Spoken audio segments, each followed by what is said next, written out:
Hi there, I'm Amanda Jayton, creator and founder of Mariculpa Malas, and today I'll be showing you how to make your own stretch bracelets. So maybe you've ordered a kit from me online and you are wondering how to make these super cool bracelets. I love stretch bracelets because they are actually really durable with the cord that I use, and they're easy to slip on and off. You don't have to mess with the clasp, and they're actually really durable. I wear mine all the time. So without more talking, let's just get started. So in your kit, you have some stretch cord, and it may either be on a small spool or it might be pre-cut. If it is not pre-cut for you, I'm gonna show you how to do that. So a typical bracelet size is, you'll probably need about 12 inches of cord, so like a foot of cord. If you have a large wrist, you might want to make this a little bit bigger, but this is pretty standard. Also, making it a little bit larger gives your fingers more room when it comes time to tie the knot. But for today's purposes, I'm going to show you with the 12 inch size. So we'll go ahead and cut that, and then we'll take this cord and we'll stretch it. And pre-stretching your cord is really good, because if you don't do this, then you would make your bracelet and then it would already like stretch out before you started wearing it. So we want to do that. So I'm going to go ahead and set that aside.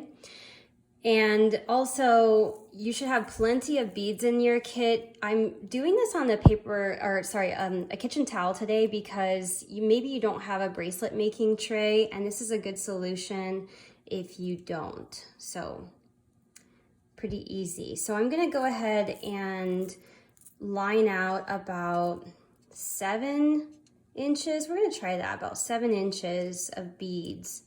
Most standard bracelets are 6.5 to 7 inches. Again, if your wrist is really small, make it a little shorter.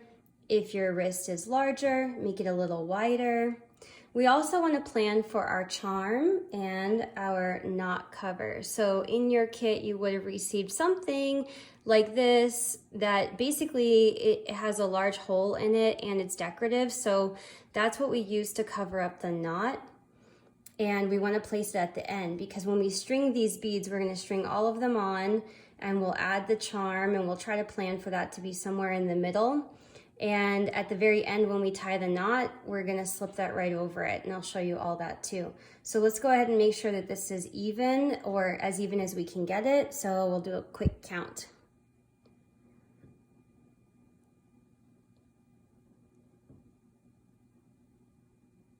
So that is actually perfectly 12 on each side. I might just go ahead and make it 13 on each side.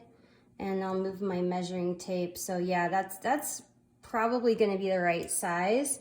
And you know, every bead is different, every wrist is different. So it's okay to just try it out. And then before you're making your final knot, you can put it on your wrist and see if it's a good fit.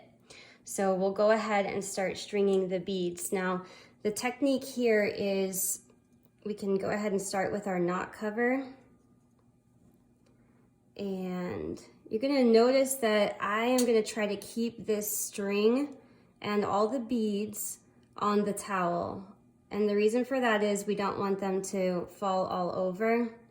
Sometimes people will recommend tying a knot at the end, but I don't find that to be effective. So this is just how I like to do it.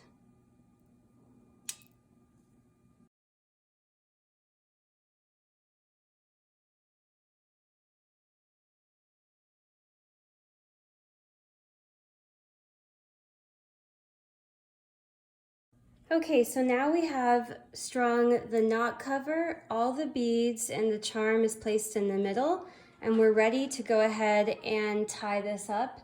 And you'll notice that it measures just around like 6 3/4, which really is an ideal bracelet size for most people.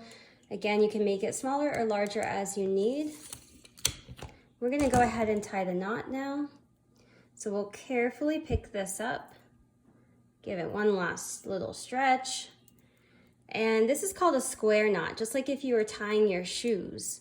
So you're gonna go like this, pull it nice and tight, try to keep it relatively tight, and do it again. So just a standard knot, nothing fancy. Now the last step I always like to do for extra security is called an overhand knot. So if you've made a mala necklace with me before, then you know what this is. If not, I'll go ahead and show you. So it's really simple. You just take your 2 strands in your hand, wrap them around your fingers, and then tuck them in, just like this. Pull it, and take your 2 threads, pull it apart, nice and snug. Not too much, you don't want to snap yourself because it hurts when you snap yourself with a stretchy cord, but you also don't want to do it too loose. It's kind of like finding that perfect balance. And now if I can show you up close, that's pretty much what the knot looks like. And the last step, super easy, we're going to trim it. And we don't want to trim it so close to the knot that it comes undone, but you're probably looking at about 1/8 of an inch, under 1/4 of an inch. Anyway, kind of like the width of these scissors. So we're just going to trim it right there, throw away the extra cord, and then hide the knot with the string. And you can see it's kind of still peeking out, so I'm kind of a perfectionist, so I'll want to trim that shorter so it hides in there. And there you go. You have your stretch bracelet. And like I said, this size is a really nice standard size that should fit most wrists. All right, happy bracelet making.